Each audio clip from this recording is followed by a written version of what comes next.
they are those without hard shoulders, can open until radar technology is put in place, which will make them safer. Now, there have been fears about the high-speed roads after a number of fatal accidents, but ministers insist that there are fewer deaths on smart motorways than on conventional ones. Now, smart motorways, which use technology to maintain the flow of traffic and give information on overhead displays, opened in England in 2002. The first was on the M42 around Birmingham.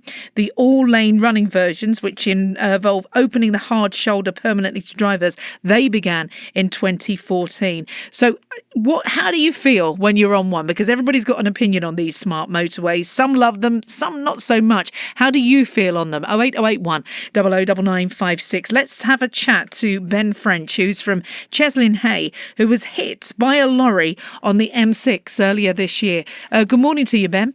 Good morning. Nice to talk to you, Ben. Listen, thank you so much for joining us and coming on to tell us what happened. What was the situation then? What did occur then, Ben?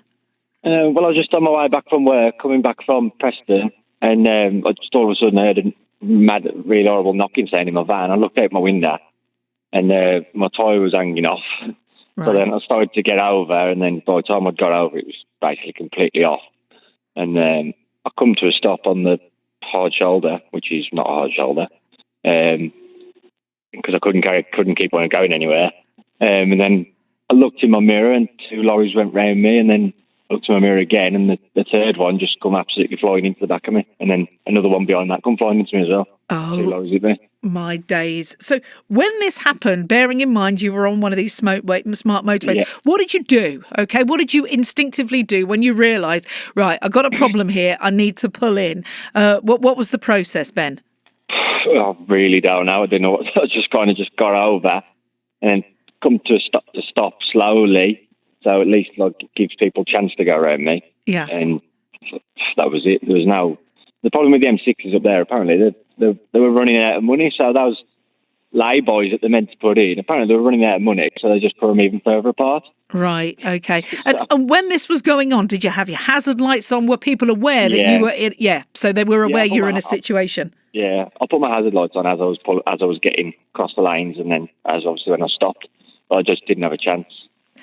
No, and this is the worry, isn't it, with these, that, you assume that you pull over to the left, but you're in a lane that is live, so you put your hazard lights on. Hopefully, those that are following behind are going to kind of catch on to that situation, put their hazard lights on, and on it goes, so everybody knows that there's a problem until it comes up on the overhead boards. But in your situation, you said that the lorry had hit you, and then another one ploughed into the back of that.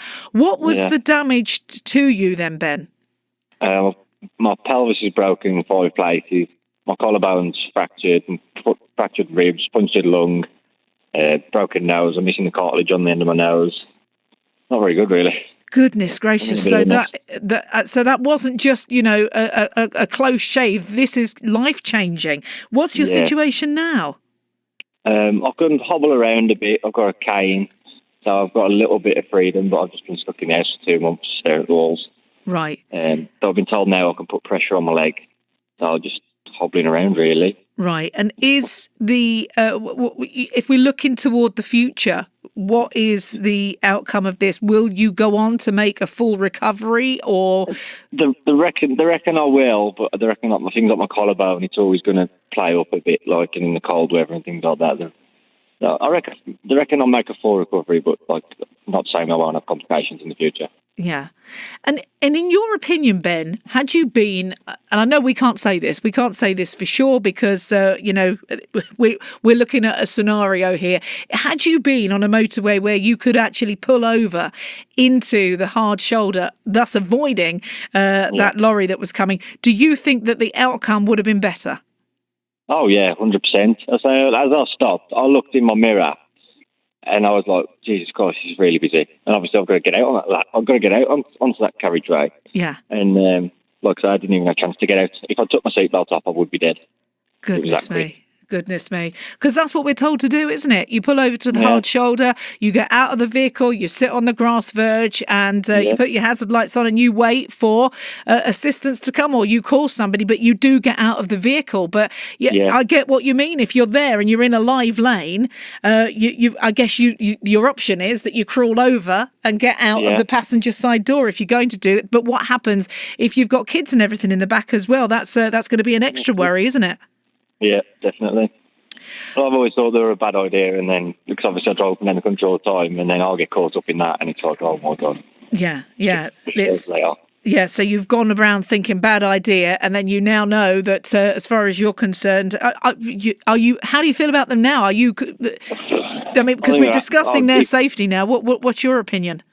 I think we just need to scrap them all together completely. It's so bad. If you think it's terrible what you meant to do, just that advert saying go left, but we've got oil light on. What about if your tyres fell off, or you can't carry on? Yeah, you're in trouble. Yeah, no, you're absolutely right, as your situation showed. What about? I mean, you said that you were driving your van. I mean, were you driving for a company? Have you had assistance in all of this, Ben?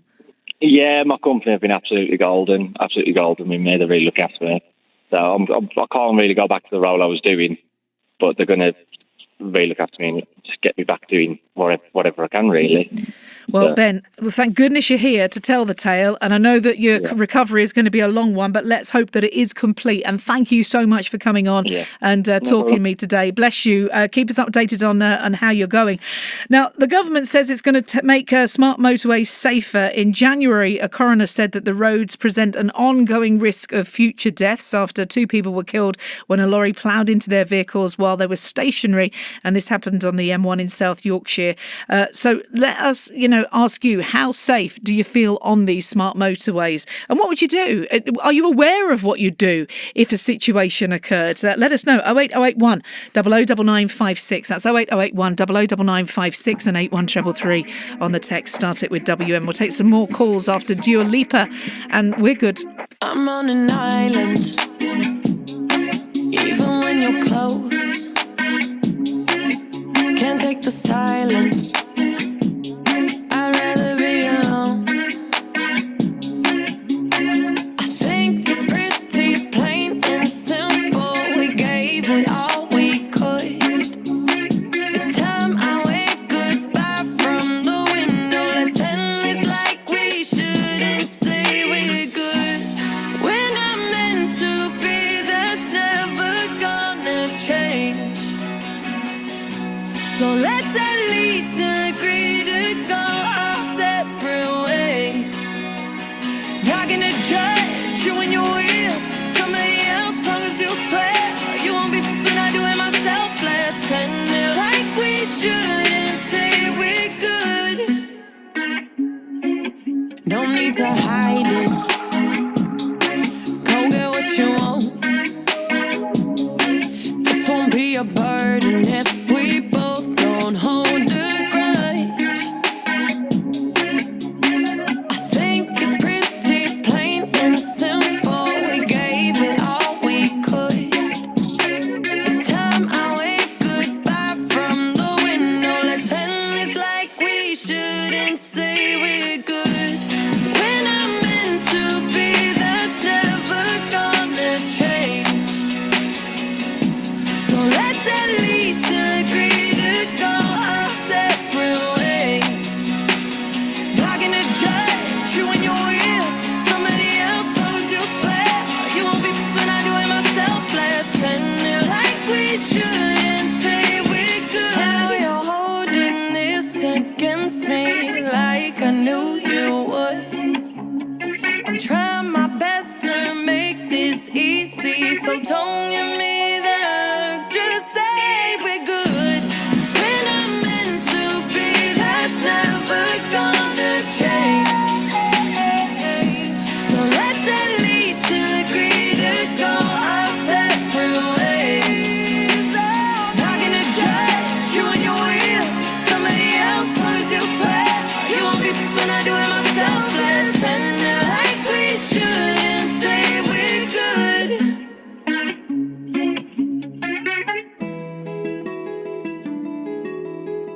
It's been a long, cold, lonely winter. We haven't met for over a year, and we met last night, and it was great. It was just really nice to catch up and, enjoy ourselves. It seems like years since it's been clear. So we've just come on the tram ready from Wolverhampton to Birmingham, just something a bit different, that's all. We've not had a chance to do that for a long time. The smiles returning to the faces. I'm just thankful, I think, that the shops are open so you can see other people and feel the atmosphere that used to be there. Here comes the sun. The sound of Birmingham and the Black Country. Birmingham and the Black Country. Birmingham and the Black Country. BBC Radio WM. Good morning, it's Caroline with you until 2 o'clock this afternoon on BBC Radio WM. So the government says that it's going to make smart motorways safer. We've had a text in that says the problem is not the smart motorway. The problem is that drivers drive distracted. They don't look far away enough and they're not aware of their surroundings. So when something happens, it kind of like takes them by surprise. There are loads of people that listen to this that are long distance lorry drivers, that are truckers, that drive professionally for a living. What would you say? You've driven enough on these smart motorways. What would you say is the problem that's going on here? Do you think that people just aren't aware enough of their surroundings? And there's different kind of like levels of driving. Does that come into play as well? And let's consider people that have never driven on a motorway, those that have just passed their test and get onto the motorway having not had a lesson on them, and it's their first experience of one. Let's take all of that into consideration.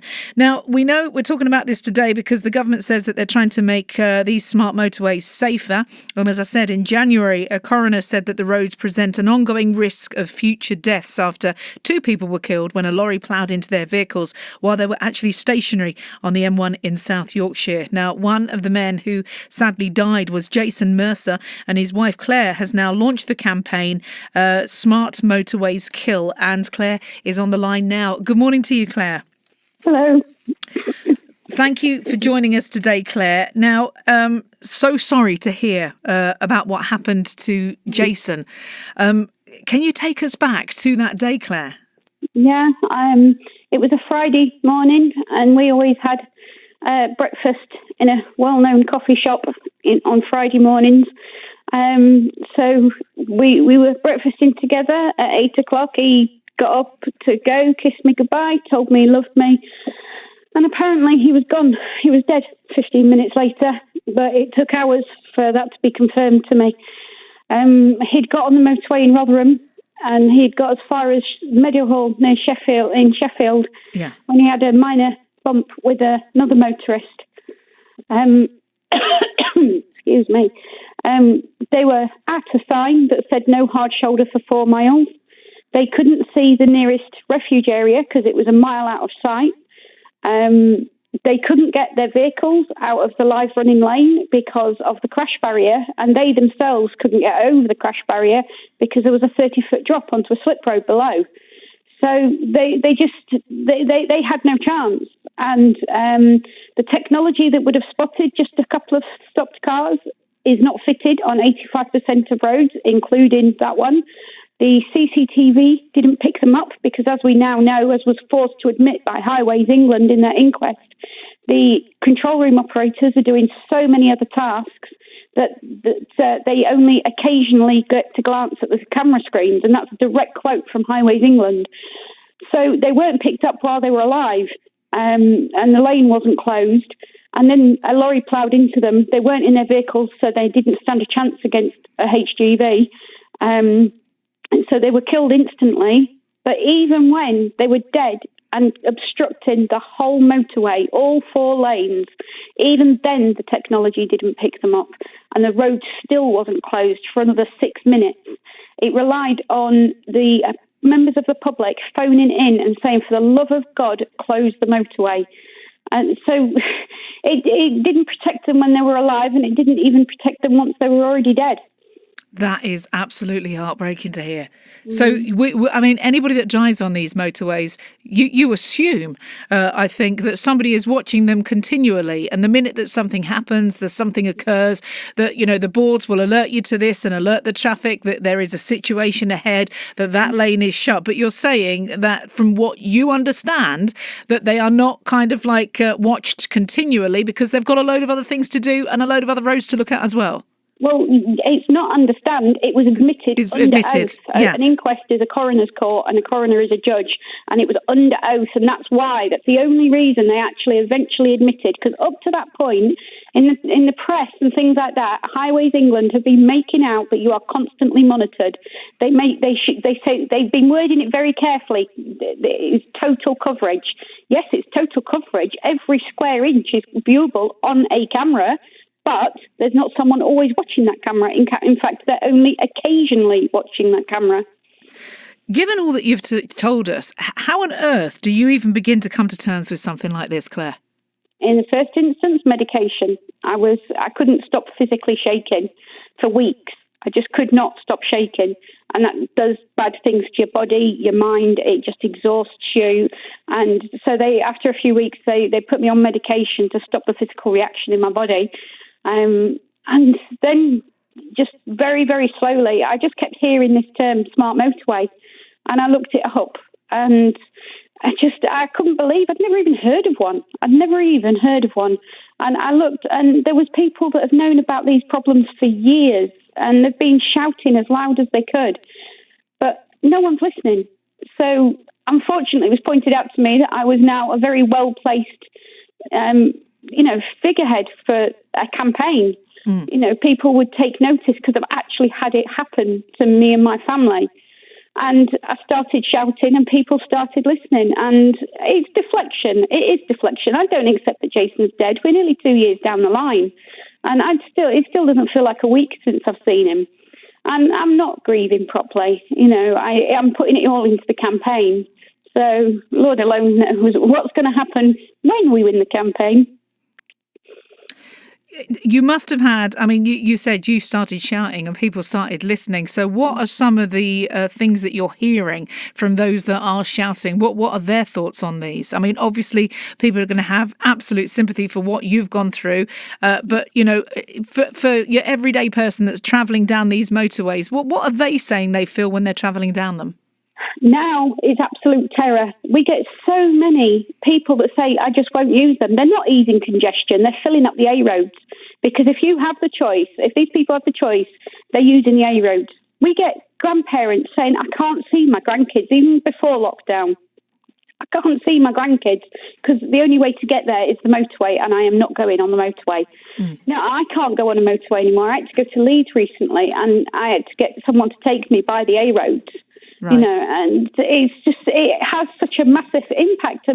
Look at Ben, and he can't go back to the job that he was going on, but even in his personal life, if he wants to go anywhere, I very much doubt that he's going to feel comfortable going on a motorway again, any type of motorway. Yeah, well, we've heard that, Ben, his recovery is going to be a lengthy process. It's going to take time, and he can't go back to the role that he was doing before. Luckily, he is here, and he can come and tell the story, and he will go back to a role at some point, Claire. Now, the government says it's going to, make smart motorways safer. What do you think about that, about what they've said?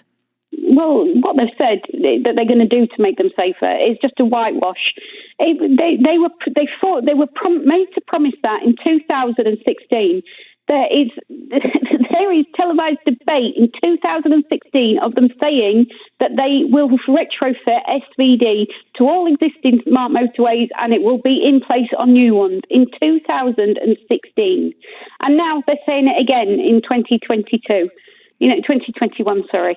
And they just, they just keep springing out the same old rubbish. The only new thing is that they're saying that no new smart motorways will open without it. But that just means all the 39 people that have died in a live lane so far in the last 5 years have died for no reason then, because we were told it wasn't feasible to fit it before opening the motorway. And now suddenly it's feasible just because the public now know about smart motorways. They were sneaked in on the quiet because you can't object to what you don't know about. But now the public know about them and they object to them. Now suddenly it's feasible. That just means all 39 deaths were a complete waste for no reason. Claire, what do you and your campaign group want to see happen to them? And it's a very simple campaign group. I don't like complicated things. We just want one thing. That's the hard shoulder back in every single instance. They can call it scrapping them. They can rename them. They can do whatever they like, whatever it takes to save their face. But we want the hard shoulder in every single instance. They can have the hard shoulder and all this technology. That would be a good thing because you're making the existing thing even safer. But that's not what they've done. They've taken away the hard shoulder, and none of the technology that they claim offsets that actually works. It just doesn't work.